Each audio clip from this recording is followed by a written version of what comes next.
tendency is to, at some level, be in denial mode that caste doesn't exist among Sikhs because Guru Nanak did not believe in caste system. We don't have Varna hierarchy.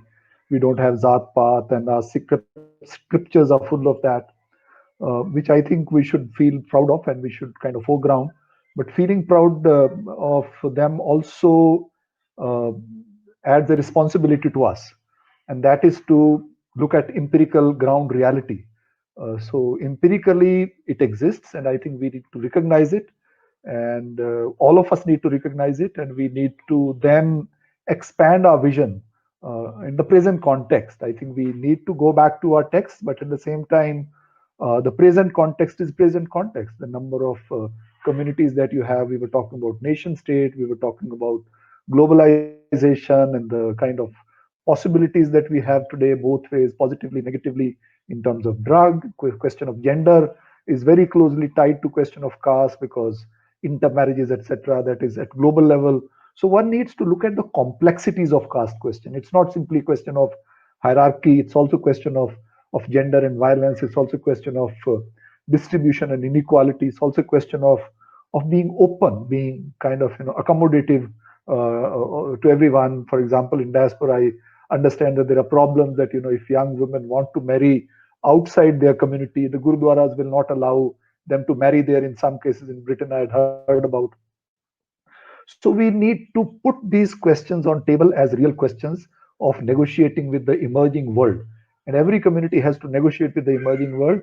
If they do it imaginatively, creatively, they will survive as an identity. Otherwise, younger generation, next generation will move away. And I think Sikhs are already doing that. It's not like Sikhs are in a denial mode. The fact that Sikh Research Institute is organizing this, but I think large section of dominant Sikh community denies this. Even if they don't deny, they would put the burden on the victim. They would tend to suggest that it's basically Dalits because in SGPC we have reservation for scheduled castes. That's why caste survives. It's reservation is required because if you have no reservation, they would not even single person from Dalit communities will enter SGPC.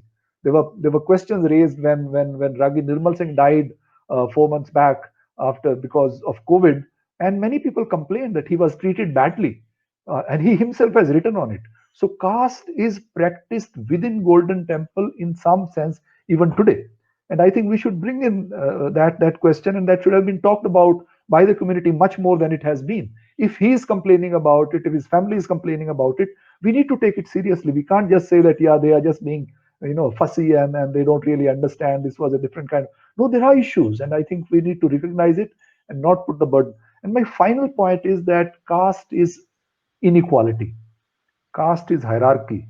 Caste is untouchability. Caste is humiliation. Caste is inhumanity. And caste is what we were talking about love, just the opposite of it. Caste is about contempt, contempt of the other human being. And how do we overcome that? So it needs to be done through our ideas, through our thought, but also in reality, we need to struggle against inequalities of all kind.